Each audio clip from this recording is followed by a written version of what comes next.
Hello बच्चों बच्चों मेरा इस चैनल आर के जेई बोधिया में आप सबका स्वागत है। मुझे उम्मीद है आप सब बहुत अच्छे होंगे। बच्चों, आज के इस लेक्चर में मैं कुछ ऑब्जेक्टिव प्रश्न को सिलेक्ट किया हूँ। ये प्रश्न काफ़ी इम्पोर्टेंट है और अगर इसको आप कलेक्ट करते जाएंगे तो ऑब्जेक्टिव प्रश्न जो बोर्ड एग्ज़ाम में पूछता है उस एग्ज़ाम के लिए बहुत ही उपयोगी साबित होगा। तो आज मैंने इस लेक्चर में 10 ऑब्जेक्टिव प्रश्न को सिलेक्ट किया है और आप देखिए ये सब काफ़ी इम्पोर्टेंट प्रश्न है और ख़ुद से भी इसको कोशिश कीजिए कि इसका आंसर क्या होगा। तो आइए देखते हैं। किसी माध्यम का अपेक्षिक प्रावैद्युतांक बराबर होता है epsilon by epsilon not by epsilon 1 by epsilon not 1 by epsilon. अब इसमें देखिए बच्चों, क्या इसका आंसर क्या हो सकता है।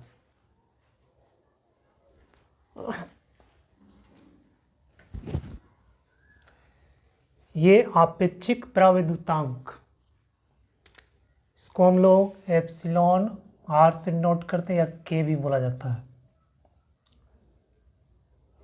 एप्सिलॉन नोट, एप्सिलॉन आर या फिर के।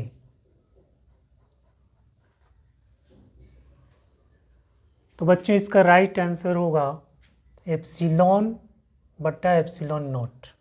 ये आपका आंसर हो जाएगा। दूसरा प्रश्न है, एप्सिलॉन नोट का मान होता है, और एप्सिलॉन नोट का क्या मान होता है 8.4 into 10⁻12 coulomb per newton metre square, 8.85 into 10⁻12 coulomb per newton metre square, 9 into 10⁻9 coulomb per newton metre square, 8.0 10⁻12 coulomb per newton metre square. इसमें क्या आंसर होगा।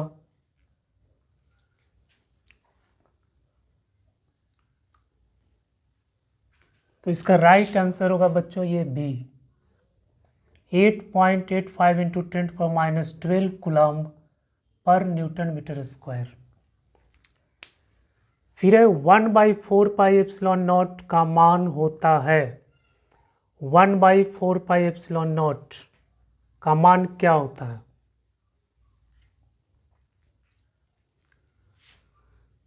तो इसका मान होता है 9 इंटू 10⁻9 न्यूटन मीटर स्क्वायर पर कूलम्ब। ये कूलम्ब्स लॉ में ये होता है 1/4 pi epsilon nought Q1 Q2 by r square. तो इसमें ये जो 1/4 पाई एप्सिलॉन नॉट है इसका मान होता है 9 गुने 10⁻9 न्यूटन मीटर स्क्वायर पर कूलम्ब। तो बच्चों ये सब काफ़ी इम्पोर्टेंट है, ये सब काफ़ी इम्पोर्टेंट फैक्ट है, इसको याद रखना बहुत ज़रूरी है। और ज़्यादातर क्वेश्चन इसी तरह से ये बोर्ड एग्ज़ाम में पूछता है। एक कूलम्ब आवेश में कितने इलेक्ट्रॉन होते हैं। एक कूलम्ब आवेश में कितने इलेक्ट्रॉन होते हैं।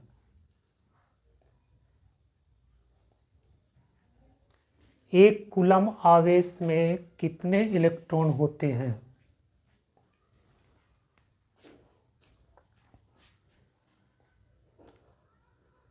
तो बच्चों एक कूलम्ब आवेश में 6.25 इंटू 10⁻18 इलेक्ट्रॉन होते हैं। 6.25 इंटू 10⁻18 इलेक्ट्रॉन होते हैं। आइए हम लोग कैसे निकालते हैं। Q = Ne, जो क्वांटाइजेशन का फॉर्मूला है, इससे हम लोग n का वैल्यू निकालते हैं Q/E। Q का मान है 1 कूलम्ब और ई का वैल्यू होता है 1.6 × 10⁻19। तो जब हम इसको कैलकुलेट करते हैं तो इतना वैल्यू आता है 6.25 × 10⁻18, यानी इतना इलेक्ट्रॉन मिल करके एक कूलम्ब आवेश का निर्माण करता है। किसी वस्तु पर आवेश होता है, यानी किसी वस्तु पर कितना आवेश हो सकता है, किसी वस्तु पे आवेश हो सकता है, किसी वस्तु पे आवेश हो सकता है, कितना आवेश पॉसिबल है, प्लस माइनस एनी, 1/2 एनी, 2.5 ई, 1/एनी। तो ये भी बच्चों ये इस फॉर्मूला पे है, किसी वस्तु पे प्लस माइनस एन ई आवेश हो सकता है, होता है, ये जो है क्वांटाइजेशन ऑफ चार्ज का है। तो इसमें आपका आंसर हो जाएगा प्लस माइनस एन ई। रैखिक आवेश घनत्व का मात्रक होता है, रैखिक आवेश घनत्व का मात्रक होता है, रैखिक आवेश घनत्व मतलब ये कोई लीनियर चार्ज है, इस तरह से इसका लेंथ है L, इस पे चार्ज दिया हुआ है Q, तो इसका जो डेंसिटी होता है, चार्ज डेंसिटी होता है Q/L। तो इससे हम यूनिट निकाल लेते हैं कूलम्ब पर मीटर, कूलम्ब पर मीटर। तो इसका राइट आंसर हो जाएगा कूलम्ब पर मीटर। फिर है नेक्स्ट क्वेश्चन है, समविभवी तल में किसी आवेश को एक बिंदु से दूसरे बिंदु तक ले जाने में किया गया कार्य। कोई इक्विपोटेंशियल सरफेस है, उस इक्विपोटेंशियल सरफेस में किसी आवेश को हम एक बिंदु से दूसरे बिंदु तक ले जाते हैं तो कितना कार्य करना पड़ता है। जैसे मान ले ये कोई इक्विपोटेंशियल सरफेस है, हम पॉइंट ए से पॉइंट बी तक किसी आवेश को अगर ले जाएंगे, मान ले आवेश Q है, तो हमको यहाँ से यहाँ तक जाने में कितना कार्य करना पड़ेगा। तो बच्चों चूंकि ये समविभवी तल है, यहाँ का पोटेंशियल और यहाँ का पोटेंशियल दोनों का विभव क्या होगा, समान हो जाएगा। तो वर्क डन क्या हो जाएगा, 0, क्योंकि W बराबर होता है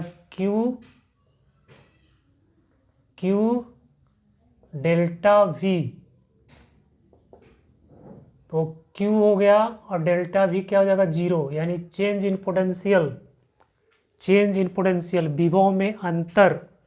तो यहाँ का जो विभव में अंतर है 0, तो वर्क डन क्या हो जाएगा, 0। तो यहाँ पे आपका आंसर हो जाएगा 0।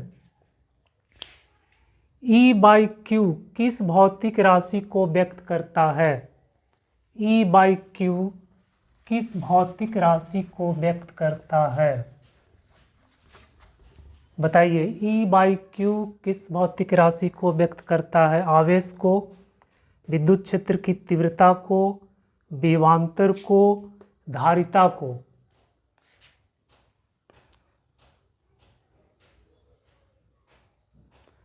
E/Q, ओह सॉरी,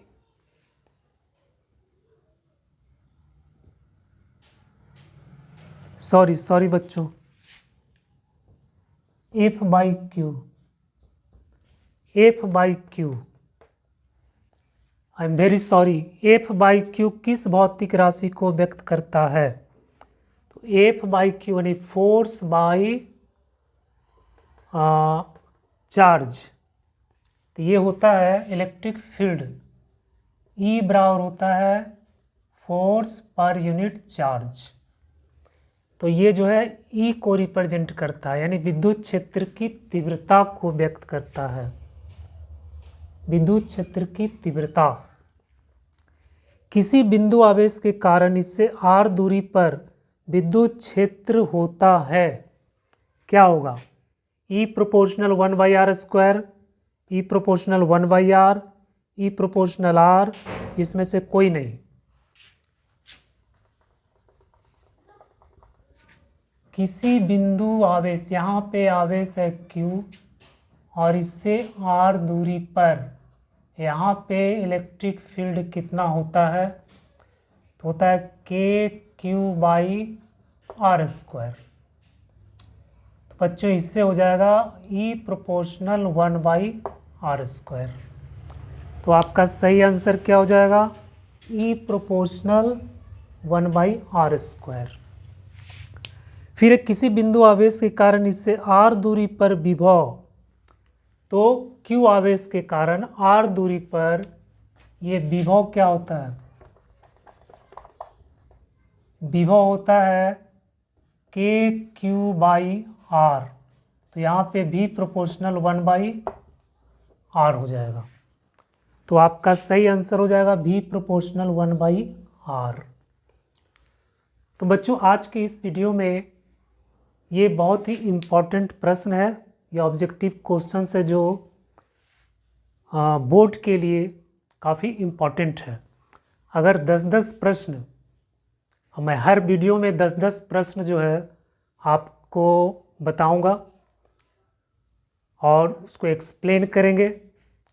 अगर आप इसको ध्यान में रखेंगे, याद करते जाएंगे, तो ऑब्जेक्टिव क्वेश्चन सॉल्व करने में आपको काफ़ी मदद मिल जाएगी। So thank you.